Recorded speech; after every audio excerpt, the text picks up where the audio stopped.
Bismillahirrahmanirrahim. Kita mulai pengajian pada siang hari ini.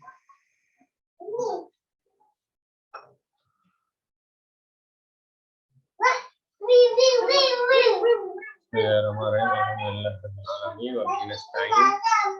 Ala umuri dunya wa din wa salatu wassalamu ala asyrafil anbiya'i wal mursalin sayyidina Maulana Muhammadin wa ala alihi wa sahbihi ajma'in. Rabbi shrah li sadri wa yassir li amri wahlul 'uqdatam min lisani yafqahu qawli. Nawaitu ta'allum wa ta'lim.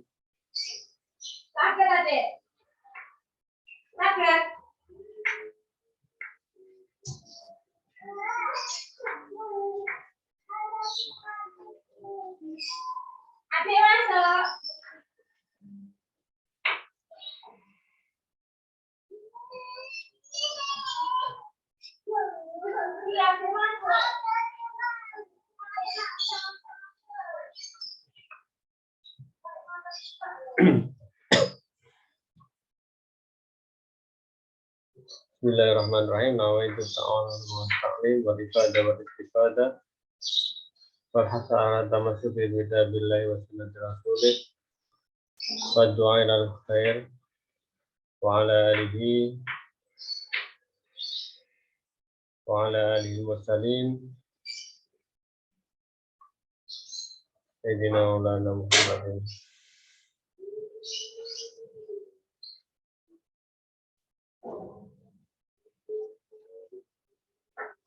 Sunnati rasulih wa du'a ilal huda wa dilalati alal khair wa wajhillah wa mardati wa qurbih wa thawabi subhanahu wa ta'ala. Alhamdulillah, pada siang hari ini kita bisa kembali belajar meneruskan hadis kemarin, hadis yang keempat. Kemarin kita sudah menjelaskan dan juga membaca hadis yang ketiga ya, tentang dasar-dasar Islam yang jumlahnya ada 5. Sekarang kita lanjut hadis yang keempat. Akan saya baca hadisnya. An Abi Abdurrahman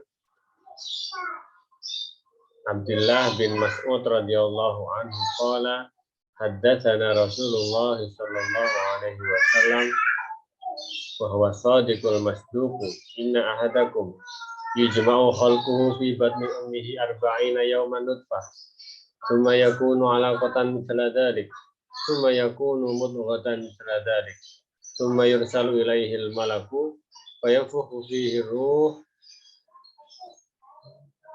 wa yu'maru bi 4 kalimatin bi kadbi rizqihi wa ajalihi wa amalihi wa syaqiyyun aw sa'idun.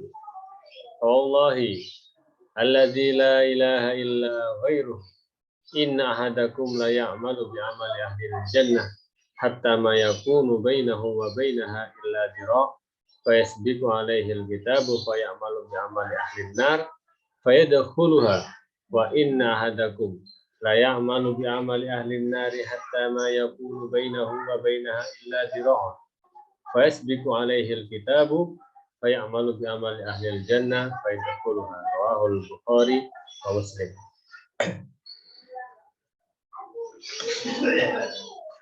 Baik, kita akan terjemah perkata terlebih dahulu.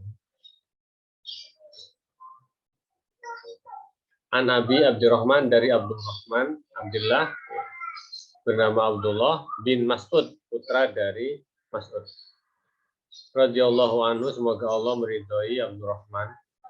Qala Abdurrahman berkata, haddatsana, menceritakan kepada kami Rasulullah. Beliau Rasulullah sallallahu alaihi wasallam. Wa huwa shadiqu, beliau adalah utusan yang benar, al-masduqu, dan dibenarkan. In ahadakum, sesungguhnya salah satu dari kalian itu yujma'u, dikumpulkan, khalquhu, penciptaannya, fi batni ummihi, di dalam perut ibu salah satu dari kalian, 40 yauman, selama 40 hari, nutfah, sebagai air mani. Sumayakunu, kemudian alakotan. Sumayakunu kemudian salah satu dari kalian itu alakotan berubah menjadi segumpal darah. Misalnya dalik selama 40 hari juga. Sumayakunu kemudian salah satu dari kalian itu mudghatan berupa segumpal daging. Misalnya dalik ya, seumpamanya 40 hari tersebut. 40 hari lagi jadi daging ya. Awalnya 40 hari berupa mani, kemudian 40 hari jadi segumpal darah. Alaqah, kemudian 40 hari lagi jadi segumpal daging. Sumayursalu ilaihi, kemudian diutuslah kepadanya al-malaku, seorang malaikat, fayafuhu, lalu malaikat itu meniupkan fihi di dalam diri kalian ar-ruh, nyawa ya, ruh. Wa yu'maru, dan kemudian malaikat itu diperintahkan bi'arba'i kalimat untuk menulis 4 kalimat. Bikat birizkihi, untuk menulis rizki dari si Ahad ini tadi, orang tadi ya.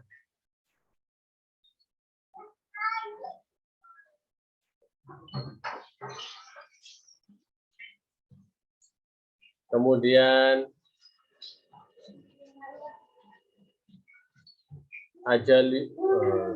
wa ajalihi, dan juga ajalnya, wa amalihi, dan juga amalnya, wa syakiyun, dan juga nasib buruknya, au sa'idun, atau nasib baiknya.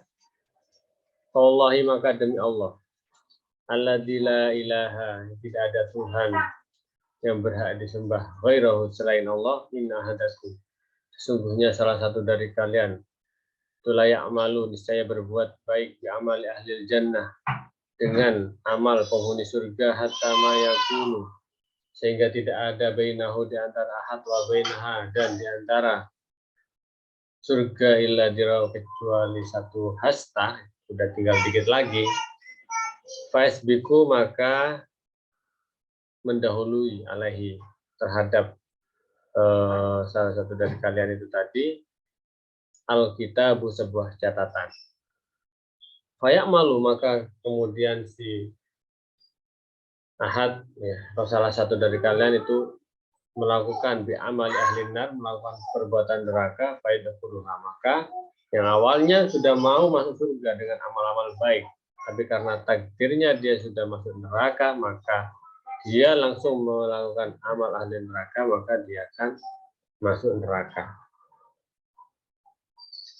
Wa inna ahadakum, dan sesungguhnya salah satu dari kalian layak malu, berbuat baik di amal ahli nar, dengan layak malu berbuat di amal ahli nar dengan amal penghuni neraka, hatta ma yakunu bainahu, sehingga tidak ada di antaranya, wa baina, dan juga neraka, illa jira, kecuali sehasta, fasbiqu alaihil kitab, maka mendahului atasnya sebuah catatan, fayamalu bi amali ahli nar, maka dia melakukan apa yang malu bi amali ahli jannah, maka dia melakukan amal ahli surga. Fayadkhuluha, maka lalu dia masuk surga. Jadi sini jelas sekali dijelaskan, ya, sangat jelas di dalam hadis ini bahwasanya pertama adalah tentang penciptaan. Kita ini terbuat dari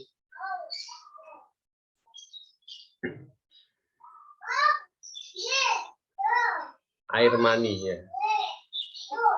Siapapun kita ya, sehebat apapun orang yang hidup di dunia, ujung-ujungnya ya dia berasal juga dari sesuatu yang hina ya, air mani. Jadi di sini kita jangan sampai menjadi orang yang sombong. Kalau kita bisa sadar gitu ya, kita ini berasal dari apa ya, kita jangan sombong. Di sini disebutkan sebuah proses selama 40 hari. 40 hari pertama, 40 hari kedua, 40 hari ketiga, itu ada prosesnya. 40 hari yang pertama itu berupa air mani. Kemudian 40 hari yang kedua itu berupa segumpal darah. Kemudian 40 hari yang ketiga itu ya segumpal daging. Sampai ketika sudah sampai di minggu ke-3 ya, maka Allah mengutus malaikat ya, untuk meniupkan ruh atau nyawa kepada segumpal daging tersebut. Dan kemudian diperintahkan juga pada malaikat tersebut untuk menulis empat hal.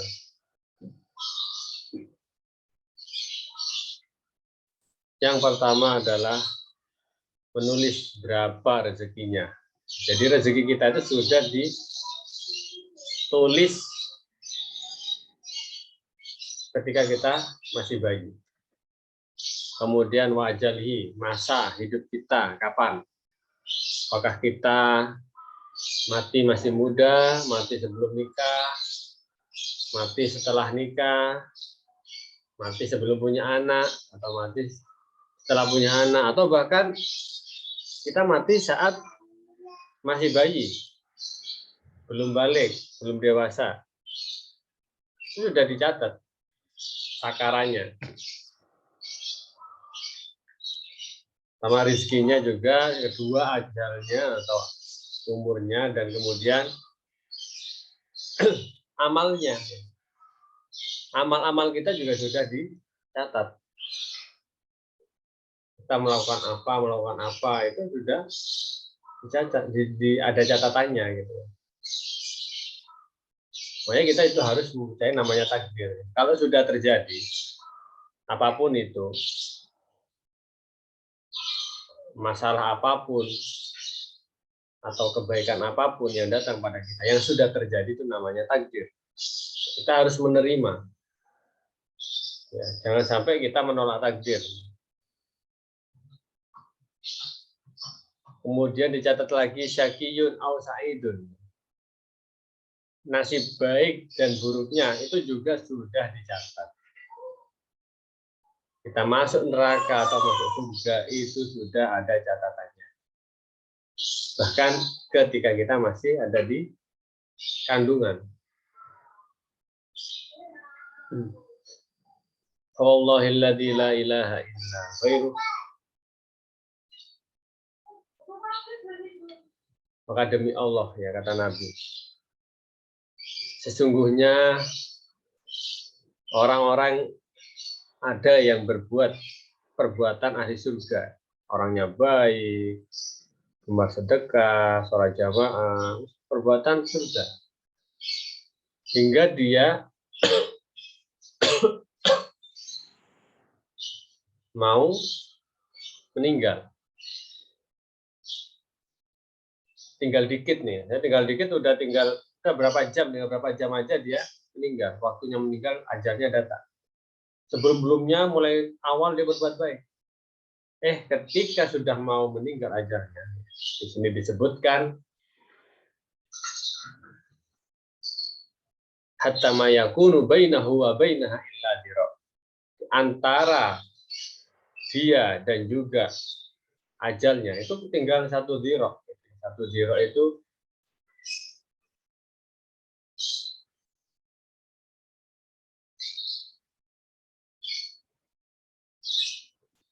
1 dhira itu segini. Udah tinggal sejengkal lah ya. Ternyata dia melakukan amal-amal ahli neraka. Dan kemudian dia masuk neraka. Meskipun sebelumnya mengamalkan amal-amal ahli surga. Begitu juga ada orang yang mulai dari awal itu berbuat amal ahli jannah ya, dengan amal ahli nar ya, dengan perbuatan-perbuatan neraka, orangnya suka mencuri, orangnya jarang sholat, pokoknya orang-orang yang melakukan amal jelek sampai dia mau meninggal, saya sedikit alih kitab.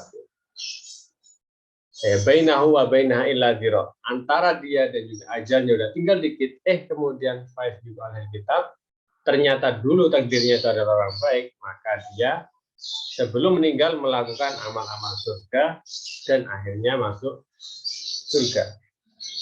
Nah, sehingga dari sini bisa disimpulkan ya bahwasanya kita itu di sini sebagai makhluk. Makhluk itu adalah sesuatu yang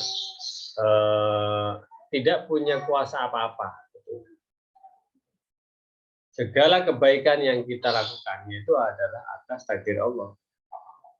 Seberapa bagus pencapaian yang kita dapatkan itu semua atas izin Allah, ya, atas takdir Allah.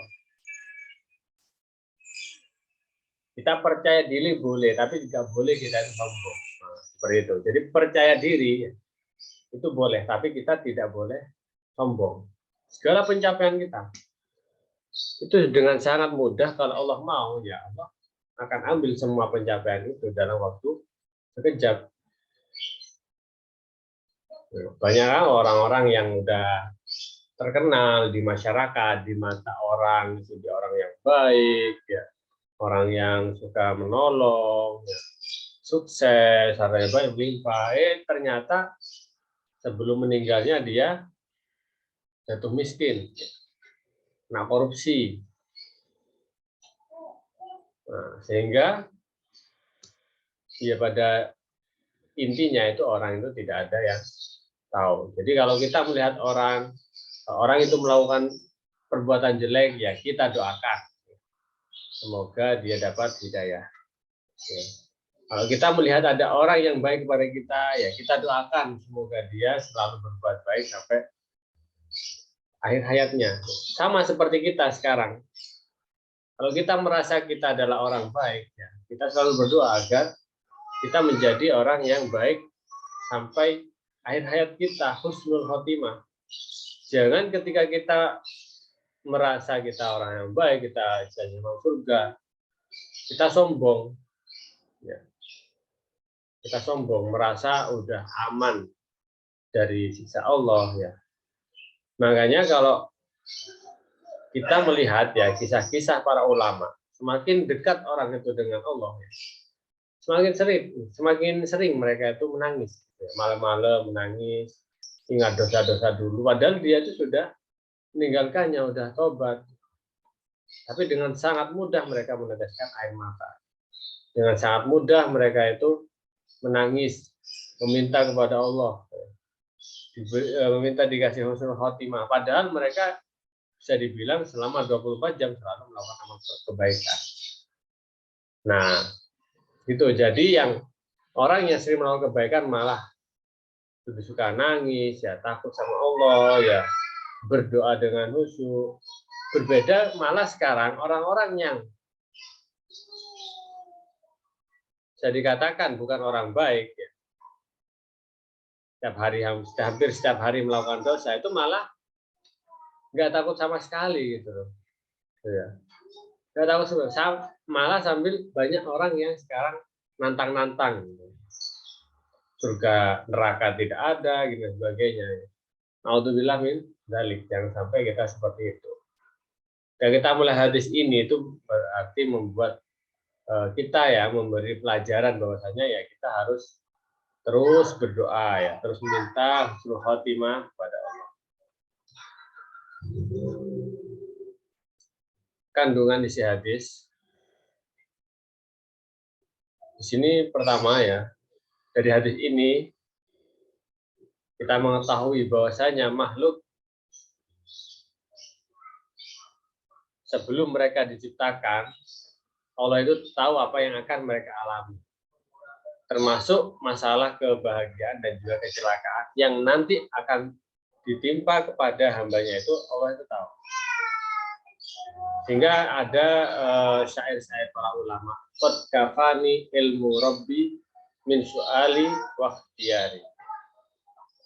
Artinya adalah sudah cukup sebenarnya ya ilmu Allah, maksudnya Allah itu mengetahui kehidupan para hamba-hambanya, itu sudah cukup. Kita nggak perlu doa, kita nggak perlu ikhtiar. qad kafam ilmu rabbi min su'ali wa ikhtiyari. Tapi fa du'ai ya. Tetapi doaku ya. Tapi kenapa kok aku tetap berdoa gitu? Padahal aku tahu ya bahwasanya semua kebaikanku, semua rezekiku sudah ditulis gitu loh. Mulai dari awal sampai akhir hayatku. Terus itu sudah cukup. Sebenarnya nggak perlu doa. Itu sudah ya itu udah rezekinya gitu. Akan tetapi kenapa gitu kata ulama? Kenapa aku sampai sekarang terus berdoa? Kenapa aku sampai sekarang terus berikhtiar berusaha mencari rezeki? Itu karena apa? Karena aku mengakui bahwasanya aku adalah hamba dan aku butuh. Jadi meskipun aku tahu bahwasanya Allah itu Maha tahu, Allah itu paling tahu dengan apa yang dibutuhkan makhluknya. Tapi tetap berdoa, tetap kita berusaha. Kenapa? Menunjukkan bahwasanya kita sebagai makhluk, kita sebagai hamba, itu kita butuh sama Allah. Udah itu aja. Cukup menunjukkan bahwa kita itu butuh sama Allah. Meskipun pada hakikatnya Allah itu tahu segalanya. Itu yang pertama. Yang kedua, tidak mungkin bagi manusia di dunia ini untuk memutuskan bahwa dirinya masuk surga dan neraka. Akan tetapi amal perbuatan merupakan sebab untuk memasuki keduanya.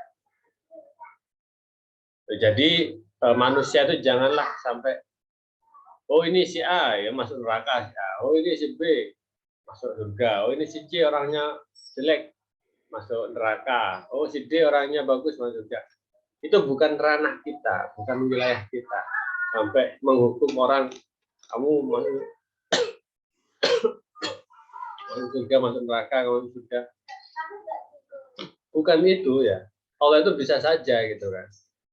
Meskipun dia ada hambanya yang suka melakukan dosa, tapi ternyata pada hati kecilnya orang tersebut itu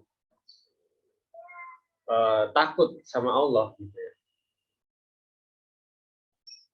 Ataupun dia merasa ya dia melakukan dosa ya dia memang hina, dia nggak pantas masuk surga ya. Bisa jadi Allah yang mengetahui seperti itu malah memasukkan orang ini ke surga daripada orang yang ahli ibadah menjaga hal-hal dari maksiat, tapi dia sombong merasa dirinya pasti masuk surga, pasti disayang Allah. Gitu. Jadi lebih disukai hamba berdosa, tapi dia itu merasa hina, tadzallul ya, merasa hina daripada orang sombong. Ya. Karena sombong itu ya merupakan sifatnya Allah. Jadi tidak boleh ada pun makhluk satupun di dunia ini yang bersifat sombong. Kemudian amal perbuatan dinilai di akhirnya, maka hendaknya manusia tidak terperdaya dengan kondisi saat ini. Justru harus selalu mohon kepada Allah agar diberi keteguhan dan akhir yang baik. Nah, ini yang dilakukan oleh para ulama. Semakin dekat dengan Allah, semakin banyak ibadah, ya semakin sering nangis, semakin sering takut, semakin khawatir gitu ya. Doanya semakin khusyuk. Ya itu karena ya itu tadi tidak terperdaya dengan kondisi saat ini karena tidak ada yang tahu. Kemudian disunahkan bersumpah untuk mendatangkan kemantapan sebuah perkara dalam jiwa. Itu tadi ketika Rasul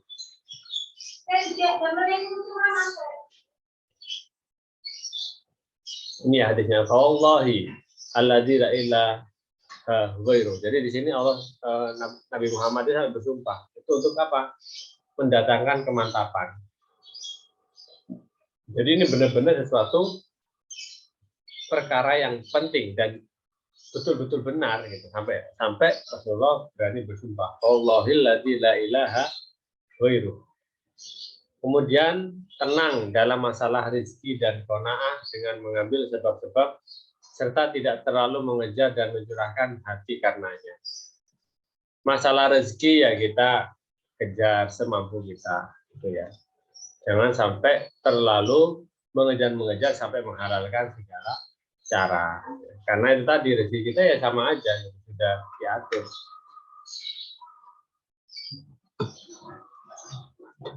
Kemudian yang keenam adalah kehidupan ada di tangan Allah. Seorang tidak akan mati kecuali dia telah menyempurnakan umurnya. Sebagian ulama dan orang bijak berkata bahwasanya manusia dijadikan sebagai janin ya, secara berangsur-angsur adalah sebagai rasa belas kasih terhadap ibu. Ya. Karena sungguhnya Allah mampu menciptakan sekaligus. Dan kenapa ada proses gitu ya? Nggak bisa langsung sekarang hamil besar, besok langsung melahirkan. Ya kaget gitu ya, kaget. Jadi di sini Allah juga mengajarkan kepada manusia bahwa segala sesuatu itu berawal dari hal kecil. Dan segala sesuatu itu selalu ada prosesnya. Ya. Tidak ada sesuatu yang instan di dunia ini. Jadi semuanya penuh proses. Untuk hal-hal yang baik itu selalu dibarengi dengan proses. Bukan sesuatu yang instan. Malah kalau sesuatu yang instan ya dikhawatirkan itu orang tiba-tiba kaya, gitu. Gak kerja, gak apa tiba-tiba kaya. Ya dikhawatirkan itu dari mana dapat uang. Ataupun uangnya dari misalkan uang dapat warisan lah, warisan dari kakeknya misalkan. Tapi sebelumnya dia itu orang tidak mampu, tiba-tiba dapat uang banyak, kaget gitu ya. Kaget dan bisa dia juga bisa gila ya. Bingung kan punya uang banyak tiba-tiba. Ataupun apa saja lah, segala sesuatu itu harus dimulai dari yang paling kecil dan secara bertahap. Ini adalah yang Allah ajarkan kepada manusia ya, tentang proses penciptaan manusia itu sendiri. Bahwasanya manusia itu diciptakan dari sebuah proses yang sangat-sangat kecil gitu ya. Sangat-sangat kecil. Dan itu ada fase-fasenya dalam 40 hari, 40 hari, 40 hari. Sehingga di sini banyak orang-orang bahkan ahli psikolog ya. 40 hari itu menjadi salah satu acuan tentang bagaimana kita itu bisa mengubah kebiasaan kita. Kalau kita ingin berubah kebiasaan, paksa melakukan sesuatu selama 40 hari. Paksa gitu ya. Kalau 40 hari sudah bisa, maka dia terbiasa. Ingin tambah baik lagi, tambah kebiasaan baik lagi selama 40 hari lagi. Gitu. Karena kalau tidak sampai 40 ya, kita mau merubah kebiasaan. Tapi cuma seminggu, ternyata teledor, ya akhirnya bisa balik lagi dari awal. Gitu. Jadi 40 itu merupakan salah satu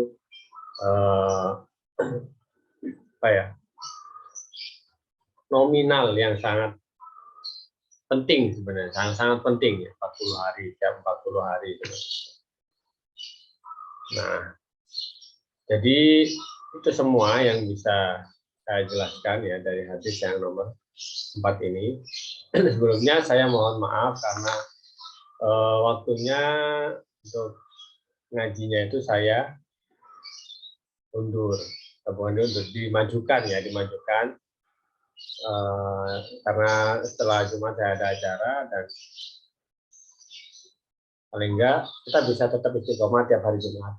Teman-teman yang tidak bisa itu secara live nanti bisa melihat rekamannya itu aja ya, kita bisa lihat rekamannya nanti. Semoga intinya adalah ya semoga kita bisa belajar bersama-sama dan jangan lupa nanti teman-teman yang mau bertanya itu nanti bisa mengirim pertanyaan di link yang sudah saya sediakan di grup ya. Allahumma muwaffiq ila aqwamit thoriq. Shiratal mustaqim. Wassalamualaikum warahmatullahi wabarakatuh.